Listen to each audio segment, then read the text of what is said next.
Buenos días.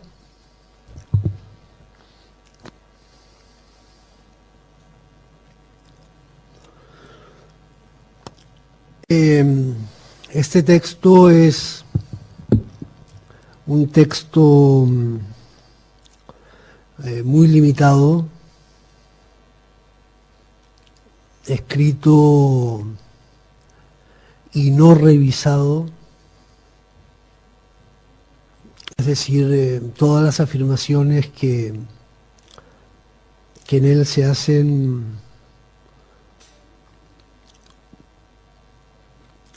están sujetas a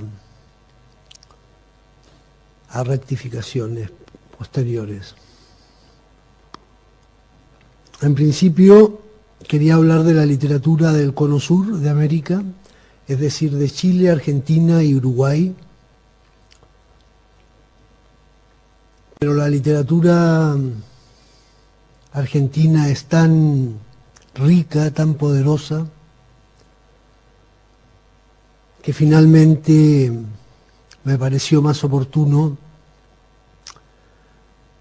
centrarme solo en la literatura argentina, básicamente en la narrativa argentina. Y de hecho, la idea original era hablar de la literatura argentina desde Borges hasta Rodrigo Fresán,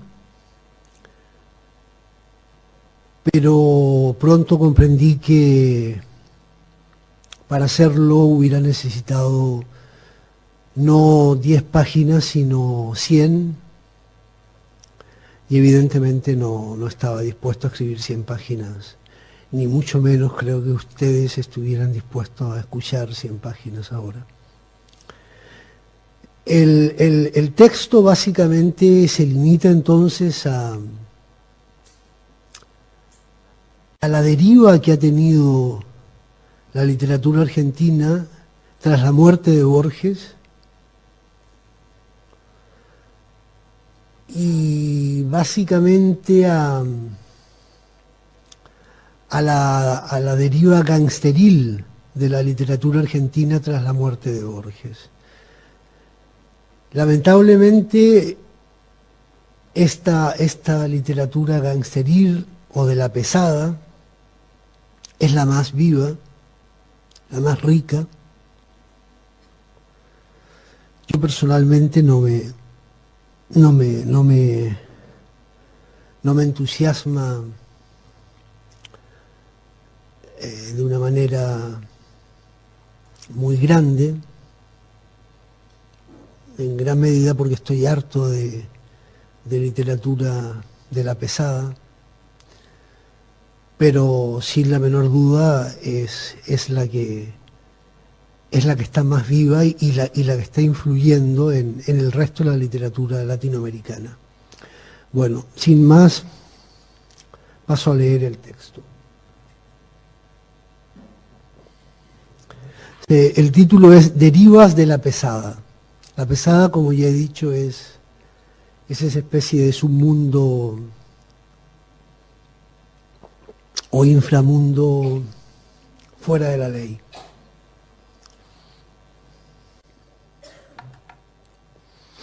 Uno, es curioso que fueran unos escritores burgueses los que elevaran el Martín Fierro de Hernández al centro del canon de la literatura argentina. Este punto, por supuesto, es materia discutible, pero lo cierto es que el gaucho Fierro, paradigma del desposeído, del valiente, pero también del matón, se alza en el centro de un canon, el canon de la literatura argentina, cada vez más enloquecido. Como poema, el Martín Fierro no es una maravilla. Como novela, en cambio, está viva, llena de significados a explorar, es decir, conserva su atmósfera de viento, o más bien de ventolera, sus olores de intemperie, su buena disposición para los golpes del azar. Sin embargo, es una novela de la libertad y de la mugre, no una novela sobre la educación y los buenos modales. Es una novela sobre el valor, no una novela sobre la inteligencia, mucho menos sobre la moral. 2. Si el Martín Fierro domina la literatura argentina y su lugar es el centro del canon, la obra de Borges, probablemente el mayor escritor que haya nacido en Latinoamérica, es solo un paréntesis. 3. Es curioso que Borges escribiera tanto y tan bien del Martín Fierro. No solo el Borges joven, que en ocasiones suele ser, en el ámbito puramente verbal, nacionalista, sino también el Borges adulto, que en ocasiones se queda extasiado, extrañamente extasiado, como si contemplara las gesticulaciones de la esfinge ante las 4 escenas más memorables de la obra de Hernández, y que en ocasiones incluso escribe cuentos desganados y perfectos, argumentalmente epigonales de la obra de Hernández. Cuando Borges glosa a Hernández, no lo hace con el cariño y la admiración con los que se refiere a Guiraldes, por ejemplo, ni con la sorpresa y la resignación que emplea al evocar a aquel monstruo familiar que fue Evaristo Carriego. Con Hernández o con el Martín Fierro, Borges da la impresión de estar actuando a la perfección, por otra parte, pero en una obra de teatro que le parece desde el principio más que detestable, equivocada. Pero detestable o equivocada también le parece irremediable. Su muerte silenciosa en Ginebra es, en este sentido, harto elocuente. Vaya, no solo es elocuente su muerte en Ginebra, de hecho habla hasta por los codos. 4. Con Borges vivo, la literatura argentina se convierte en lo que la mayoría de los lectores conoce como literatura argentina. Es decir, está Macedonio Fernández, que en ocasiones parece un Valerí porteño, está Guiraldes, que está enfermo y es rico, está Ezequiel Martínez Estrada, está Marechal, que luego se hace peronista, está Mujica Lainez, está Bioy Casares, que escribe la primera novela fantástica y la mejor de Latinoamérica, aunque todos los escritores latinoamericanos se apresuren a negarlo, está Bianco, está el pedante Mallea, está Silvino Campo, está Sábato, está Cortázar, que es el mejor, está Roberto Arlt, que fue el más ninguneado de todos. Cuando Borges se muere, se acaba de golpe todo aquello. Es como si se muriera Merlín, aunque los cenáculos literarios de Buenos Aires no eran ciertamente Camelot. Se acaba sobre todo el reino del equilibrio. La inteligencia apolínea deja su lugar a la desesperación dionisiaca. El sueño, un sueño muchas veces hipócrita, falso, acomodaticio, cobarde, se convierte en pesadilla. Una pesadilla muchas veces honesta, leal, valiente, que actúa sin red de protección, pero pesadilla al fin y al cabo, y lo que es peor, literariamente pesadillesca, literariamente suicida, literariamente callejón sin salida. 5. Aunque con el paso de los años es legítimo preguntarse hasta qué punto la pesadilla o la piel de la pesadilla es tan radical como enunciaban sus cultores. Muchos de ellos, por ejemplo, viven mejor que yo. En este sentido, me puedo permitir afirmar que yo soy una rata apolínea y que ellos cada día se asemejan más a unos gatos de Angora o gatos siameses, despulgados eficientemente por un collar marca Acme o marca Dionisos, que a esta altura de la historia viene a ser lo mismo. 6. La pasión romántica en Latinoamérica solo ha producido una literatura cursi o una literatura gangsteril, una literatura de la pesada. La literatura argentina actual, una literatura pesada. La literatura argentina actual es romántica, es decir, surge de los dominios de la pesada. Son 3 los puntos de referencia, 2 de ellos públicos, el tercero es secreto. Los 3, de alguna manera, son reacciones antiborgianas. Los 3, en el fondo, representan un retroceso, son conservadores y no revolucionarios, aunque los 3, o al menos 2 de ellos, se postulen como alternativas de un pensamiento de izquierda. 7. En el primero, reina Osvaldo Soriano, que fue un buen novelista menor. Con Soriano hay que tener el cerebro lleno de materia fecal para pensar que a partir de allí se pueda fundar una rama literaria. No quiero decir que Soriano sea malo, ya lo he dicho, es bueno, es divertido, es básicamente un autor de novelas policiales o vagamente policiales, cuya principal virtud, alabada con largueza por la crítica española, siempre tan perspicaz, fue su parquedad a la hora de adjetivar, parquedad que por otra parte perdió a partir de su 4º o 5º libro. No es mucho para iniciar una escuela. Sospecho que el influjo de Soriano, aparte de su simpatía y generosidad, que dicen fue grande, radica en las ventas de sus libros, en su fácil acceso a las masas de lectores, aunque hablar de masas de lectores, cuando en realidad estamos hablando de 20.000 personas, es sin duda una exageración. Con Soriano los escritores argentinos se dan cuenta de que pueden ellos también ganar dinero.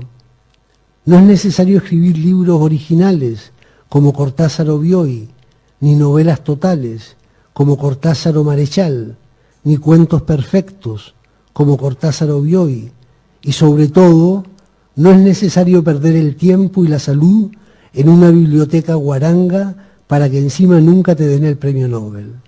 Basta escribir como Soriano, un poco de humor, mucha solidaridad, amistad porteña, algo de tango, boxeadores tronados y Marlowe viejo pero firme. ¿Pero firme en dónde?, me pregunto de rodillas y sollozando. ¿Firme en el cielo? ¿Firme en el retrete de tu agente literario? ¿Pero vos sos tonto, Piltrafilla? ¿Vos tenés agente literario?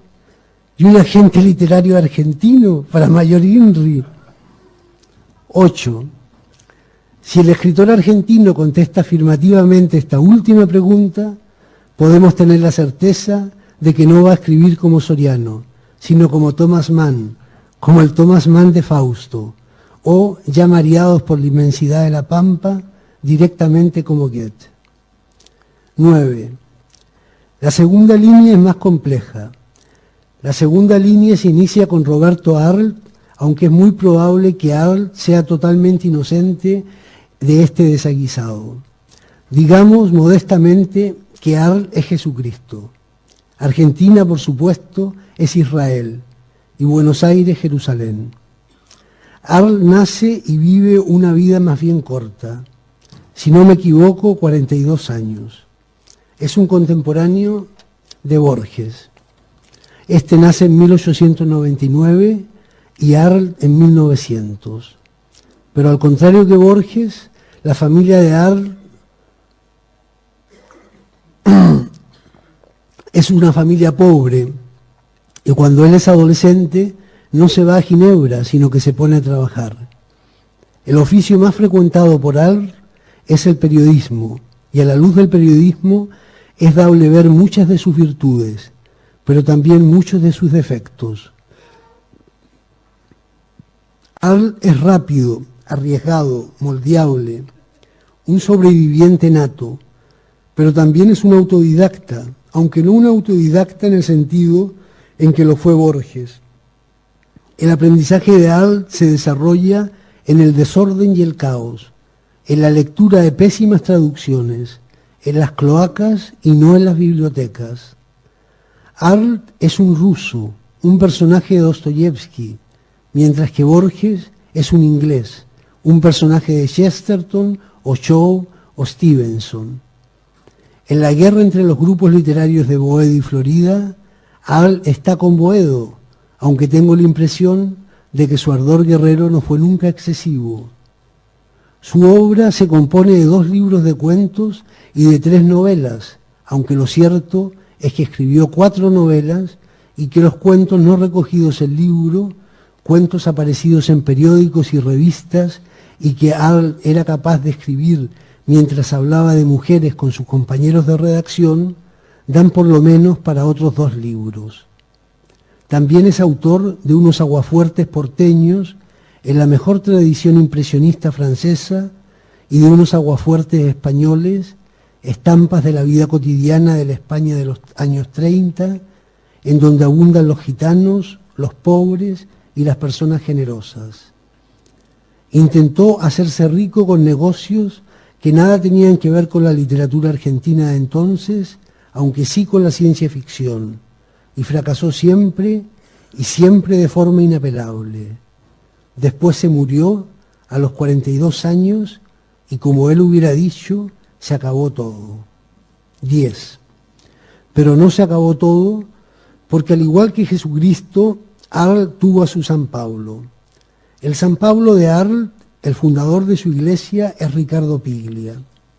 A menudo me pregunto qué hubiera pasado si Piglia, en vez de enamorarse de Arlt, se hubiera enamorado de Gombrowicz. ¿Por qué Piglia no se enamoró de Gombrowicz y sí de Arlt?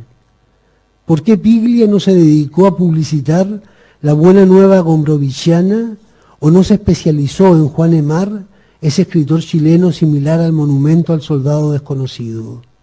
Misterio.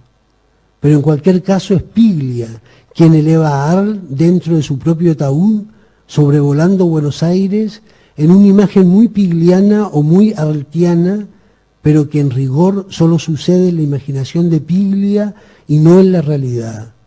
No fue una grúa la que bajó el ataúd de Arlt, la escalera era lo suficientemente ancha como para maniobrar, el cadáver de Arlt no era el de un campeón de los pesos pesados. 11. Con esto no quiero decir que Arlt sea un mal escritor, al contrario, es buenísimo. Ni tampoco pretendo decir que Piglia lo sea, al contrario. Piglia me parece uno de los mejores narradores actuales de Latinoamérica. Lo que pasa es que se me hace difícil soportar el desvarío, un desvarío gangsteril de la pesada, que Piglia teje alrededor de Arlt, probablemente el único inocente en este asunto. No puedo estar de ninguna manera a favor de los malos traductores del ruso, como le dijo Nabokov a Edmund Wilson mientras preparaba su tercer martini, y no puedo aceptar el plagio como una de las bellas artes. La literatura de Arlt, considerada como armario o subterráneo, está bien. Considerada como salón de la casa, es una broma macabra. Considerada como cocina, nos promete el envenenamiento. Considerada como lavabo, nos acabará produciendo sarna. Considerada como biblioteca, es una garantía de la destrucción de la literatura. 12.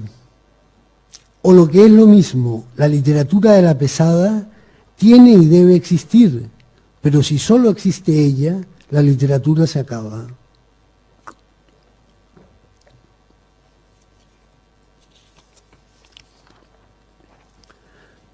13. Como la literatura solipsista tan en boga en Europa, hoy que el joven Henry James vuelve a cabalgar a sus anchas. Una literatura del yo, de la subjetividad extrema, claro que tiene que existir y debe existir, pero si solo existieran literatos solipsistas, toda la literatura terminaría convirtiéndose en un servicio militar obligatorio del mini-yo, o en un río de autobiografías, de libros de memoria, de diarios personales, que no tardaría en devenir cloaca, y la literatura también entonces dejaría de existir. Porque a quién demonios le interesan las ideas, las idas y venidas sentimentales de un profesor. Porque a quién demonios le interesan las idas y venidas sentimentales de un profesor. ¿Quién puede decir sin mentir como un berraco que es más interesante el día a día de un triste profesor madrileño, por muy atildado que sea, que las pesadillas y los sueños y las ambiciones del insigne y ridículo Carlos Argentino Daneri. Nadie con 3 dedos de frente. Ojo, no tengo nada contra las autobiografías, siempre y cuando el que la escriba tenga un pene en erección de 30 centímetros. Siempre y cuando la escritora haya sido una puta y a la vejez sea moderadamente rica. Siempre y cuando el pergeñador de semejante artefacto haya tenido una vida singular. De más está decir que entre los solipsistas y los chicos malos de la pesada, me quedo con estos últimos, pero solo como un mal menor. 14. La tercera línea en juego de la literatura argentina actual o post-Borges es la que inicia Osvaldo Lamborghini. Esta es la corriente secreta, tan secreta como fue la vida de Lamborghini, que murió en Barcelona en 1985, si no recuerdo mal, y dejó como albacea literario a su discípulo más querido, César Aira, que viene a ser lo mismo que si una rata deja como albacea testamentario a un gato con hambre. 15. Si Arlt, que como escritor es el mejor de los tres, es el sótano de la casa que es la literatura argentina, y Soriano es un jarrón en la habitación de invitados, Lamborghini es una cajita que está puesta sobre una alacena en el sótano. Una cajita de cartón pequeña con la superficie llena de polvo. Ahora bien, si uno abre la cajita, lo que encuentra en su interior es el infierno.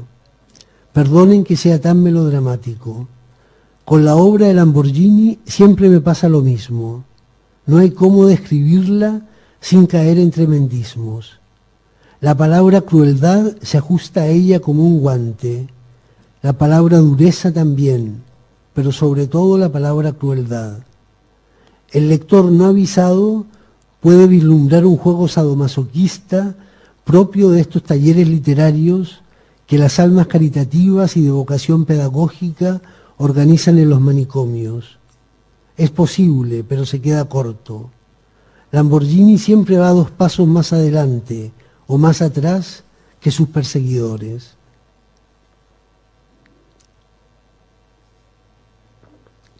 16. Es extraño pensar en Lamborghini ahora. Murió a los 45 años, es decir que yo ahora soy 4 años más viejo que él. A veces abro alguno de sus 2 libros, editados por Aira, lo cual es un decir, porque lo mismo lo pudo haber editado el linotipista o el portero del edificio donde estaba la editorial Serval de Barcelona, y a duras penas puedo leerlo, no porque me parezca malo, sino porque me da miedo. Sobre todo la novela Tadeis, una novela insoportable, que leo 2 o 3 páginas, ni una más, solo cuando me siento particularmente valiente. De pocos libros puedo decir que huelan a sangre, a vísceras abiertas, a licores corporales, a actos sin perdón. 17. Hoy, que está tan de moda hablar de los nihilistas, aunque cuando se habla de estos, la gente se refiere a los terroristas musulmanes, que precisamente de nihilistas no tienen nada de nada, no estaría de más visitar la obra de un verdadero nihilista. El problema con Lamborghini es que se equivocó de profesión. Mejor le hubiera ido trabajando como pistolero a sueldo, o como chapero, o como sepulturero, oficios menos complicados que el de intentar destruir a la literatura. La literatura es una máquina acorazada, no se preocupa de los escritores. A veces ni siquiera se da cuenta de que estos están vivos. Su enemigo es otro, mucho más grande, mucho más poderoso, y que a la postre la terminará venciendo, pero esa es otra historia. 18. Los amigos de Lamborghini están condenados a plagiarlo hasta la náusea, algo que acaso haría feliz al propio Lamborghini, si pudiera verlo vomitar. También están condenados a escribir mal, pésimo, excepto Aira, que mantiene una prosa uniforme, gris, que en ocasiones, cuando es fiel a Lamborghini, cristaliza en obras memorables, como el cuento Cecil Taylor o la nouvelle Cómo me hice monja, pero que en su deriva neovanguardista y russelliana y absolutamente acrítica, la mayor parte de las veces solo es aburrida. Prosa que se devora a sí misma sin solución de continuidad. Acriticismo que se traduce en la aceptación, con matices ciertamente, de esa figura tropical que es la del escritor latinoamericano profesional, que siempre tiene una alabanza para quien se la pida. 19. De estas tres líneas, las tres líneas más vivas de la literatura argentina, los tres puntos de partida de la pesada, me temo que resultará vencedora aquella que representa con mayor fidelidad a la canalla sentimental, en palabras de Borges. La canalla sentimental que ya no es la derecha, en gran medida porque la derecha se dedica a la publicidad y al disfrute de la cocaína y a planificar el hambre y los corralitos, y en materia literaria es analfabeta funcional o se conforma con recitar versos del Martín Fierro, sino la izquierda, y que lo que pide a sus intelectuales, es decir, la izquierda lo que pide a sus intelectuales es soma, lo mismo precisamente que recibe de sus amos. Soma, soma, soma Soriano, perdóname, tuyo es el reino. 20. Art y Piglia son punto y aparte. Digamos que es una relación sentimental y que lo mejor es dejarlos tranquilos. Ambos, Art sin la menor duda, son parte importante de la literatura argentina y latinoamericana, y su destino es cabalgar solos por la pampa habitada por fantasmas. Allí, sin embargo, no hay escuela posible. 21. Hay que releer a Borges otra vez, urgentemente. Y eso es todo. Muchísimas gracias.